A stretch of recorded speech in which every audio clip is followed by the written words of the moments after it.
की फराखी थी। हर तरह का ऐशो आराम के सामान थे। मियाँ बीवी में खूब मोहब्बत थी और अच्छी तरह वक्त गुजर रहा था। बीवी अपने खाविंद की खिदमत भी करती और उन्हें खुश भी रखती। दोनों मियाँ बीवी खुशी खुशी से जिंदगी गुजार रहे थे। एक रात खाविंद को प्यास महसूस हुई। उसने बीवी से कहा, मुझे पानी दो। बीवी उठी और पानी ले आई। जब पानी लेकर वापस आई तो खाविंद सो चुका था। वह पानी का प्याला लेकर खड़ी रही। जब खाविंद की दोबारा आंख खुली तो देखा कि बीवी पानी लेकर खड़ी है। वह बड़े खुश हुए। उन्होंने उठकर पानी पिया और बीवी से कहा कि मैं इतना खुश हूं कि तुम इतनी देर पानी का प्याला लेकर मेरे इंतजार में खड़ी रही। आज तुम जो कहोगी मैं तुम्हारी फरमाइश पूरी करूंगा। जब खाविंद ने ये कहा तो बीवी कहने लगी, क्या आप अपनी बात में पक्के हैं कि मैं जो कहूंगी आप पूरा करेंगे? कहने लगे, हाँ, पूरा करके दिखाऊंगा। कहने लगी, अच्छा फिर आप मुझे तलाक देकर फारिग कर दीजिए। अब जब तलाक की बात हुई तो ये सहाबी बहुत परेशान हुए कि इतनी खूबसूरत और सीरत, इतनी वफादार और खिदमतगार बीवी कह रही है कि आप मुझे तलाक दीजिए। पूछने लगे, बीवी क्या तुझे मुझसे कोई तकलीफ पहुंची है? कहने लगी, बिल्कुल नहीं। बीवी, क्या मैंने आपकी बेकदरी की? हरगिज नहीं। किसी उम्मीद को तोड़ा है? कोई बात आपकी पूरी नहीं की हो? नहीं, ऐसी भी कोई बात नहीं। बीवी, क्या आप मुझसे खफा हैं?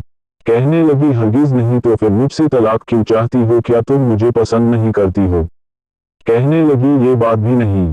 पसंद भी बहुत करती हूँ, मोहब्बत करती हूँ, इसीलिए तो खिदमत करती हूँ।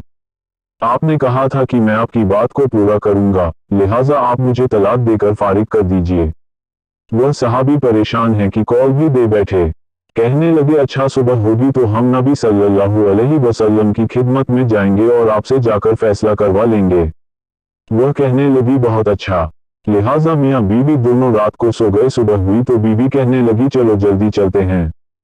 लिहाजा दोनों मियाँ बीवी घर से बाहर निकले ही थे कि खाविंद का किसी चीज में अटका और वो नीचे गिर पड़े और उनके जिस्म से खून बहने लगा। बीवी ने फौरन अपना दुपट्टा फाड़ा और खाविंद को पट्टी बांधी और उनको जिस्म का सहारा दिया और कहने लगी, चलो घर वापस चलते हैं, मैं आपसे तलाक नहीं लेती। वह हैरान हुई कि जब तुमने तलाक का मुतालबा किया तो ना मुझे उस वक्त समझ में आया और अब कहती हो कि तलाक नहीं चाहिए तो ना अब मुझे समझ में आ सका। कहने लगी, घर तशरीफ ले चलें, वहां जाकर मैं आपको बता दूंगी। जब घर जाकर बैठे तो कहने लगे, मुझे बताओ तो सही क्या बात है? कहने लगी, आपने कुछ दिन पहले नबी सल्लल्लाहु अलैहि वसल्लम की हदीस सुनाई थी कि जिस बंदे से अल्लाह रब्बुल इज्जत मुनहबत करते हैं उस बंदे के ऊपर इस तरह परेशानियां आती हैं जिस तरह पानी ऊंचाई से ढलान की तरफ जाया करता है।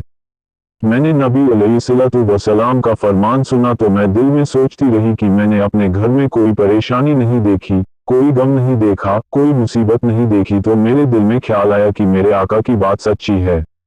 ऐसा तो नहीं कि मेरे खाविंद के ईमान में फर्क हो, मेरे खाविंद के अमाल में फर्क हो।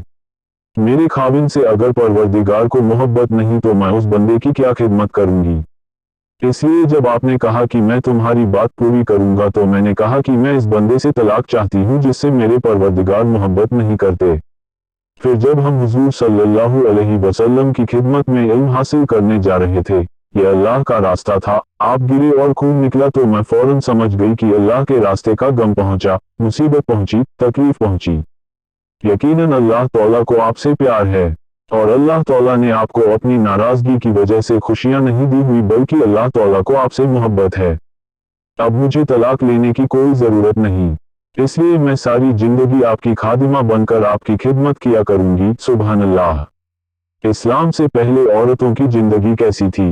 दोस्तों, अगर आपको हमारी ये पोस्ट पसंद आई हो तो बराए मेहरबानी पोस्ट शेयर करें।